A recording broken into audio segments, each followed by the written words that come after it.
Recent studies have shown that 34% of Americans and 42% of Canadians would like to leave their country and move to a more comfortable place. And this is the reality of today.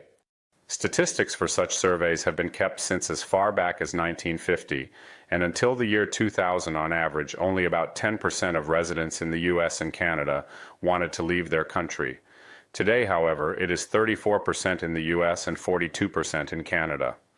Isn't that right? It's shocking. So why is this happening? Among Canadians, the most frequently cited reasons are the high cost of living, wages that are insufficient for a decent standard of living, health care, and secondary education. And today in Canada, there is also an incredibly high rise in crime. Let's take a look at why so many people who want to move are choosing the Dominican Republic. First, there's the weather. The weather in the Dominican Republic is very comfortable. It's much better than even in Florida. In Florida, it's hot in the summer and let's say not exactly warm in the winter. The water is still too cold for swimming. In the Dominican Republic, temperatures stay about 27 to 29 degrees all year, which is comfortable, and the water is about the same. So the weather there is simply magnificent. The second point is comfortable living. Recently, a huge number of super comfortable condo complexes have been built here, and you can find real estate to suit almost any taste. And of course, the prices are completely different from what you would pay in Canada or the US. At the same time, the comfort of these complexes is very different. It's another level of living, and people want to enjoy such comfort. Next up, safety. Today, the Dominican Republic is an absolutely safe place to live. Crime there is much lower than in Canada. As for the USA, there's nothing much to discuss. Yes, if you forget your phone there, it might get stolen. That happens everywhere in any country. But there is virtually no serious crime in the Dominican Republic. If we're talking about robberies or murders, the crime rates there are so low that it's a huge difference compared to what we see in Canada and the US. Another important point is healthcare. You all know what kind of healthcare we deal with here in Canada. Here, to see a specialist, you have to wait in line for half a year or even longer. Dominican Republic, nothing like that. You can get an appointment with any specialist in just 2 or 3 days, and new hospitals have been built. Recently, a large modern hospital opened in Punta Cana with modern equipment and specialists, and there are no problems with healthcare here. Also, the cost of this healthcare is different. If you live there, you can buy health insurance that costs from $60 to $80 per month per person, and you get almost full coverage. Even for things that aren't covered, like for example dental care. The prices for all of this are 5, 6, even 10 times cheaper than in the US or Canada. The next point is education. Here we need to divide it into 2 categories. Of course, there are Dominican schools where the level of education is quite low, but people who move there from the US and Canada are a somewhat different category. And if they have children, as a rule, these children go to private schools. First of all, the private schools there are of excellent quality. Even in the Punta Cana area, there are about a dozen private schools, several of which are very large, well-known, and prestigious, and offer an exceptionally high level of education. And the schools themselves look completely different. Let me show you on the screen now. This is a school located in Cap Cana. Fountains, swimming pools, tennis courts, absolutely everything here is just completely different.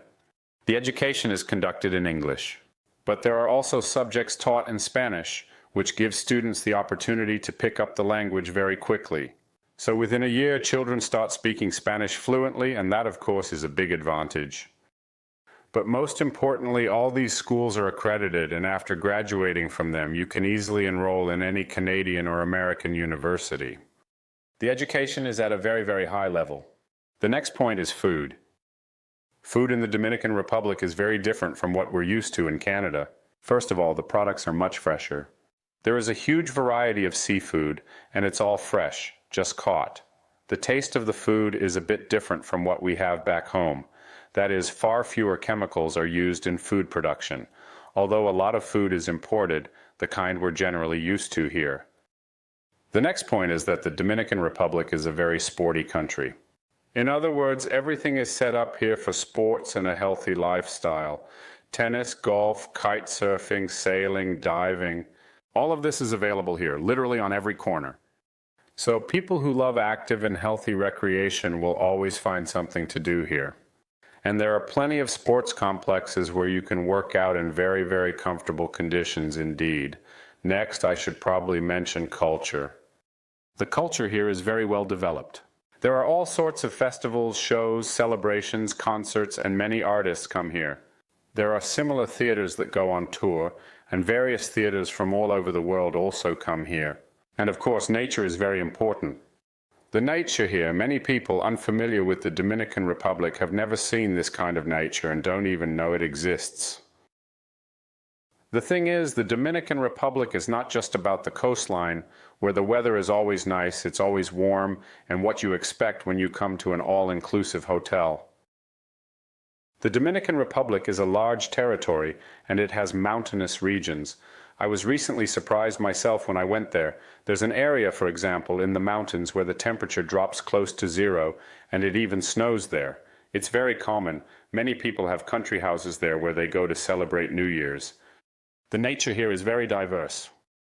Everyone here will truly find what they're looking for: unique jungles, winding rivers, and vast and beautiful park areas. These are, for example, protected areas spanning 500 or 600 kilometers, where the nature is absolutely untouched. Many people really like this as well. And finally, most importantly, all of this is available for absolutely reasonable prices. About a year ago, I made a video about how much it costs to live in the Dominican Republic.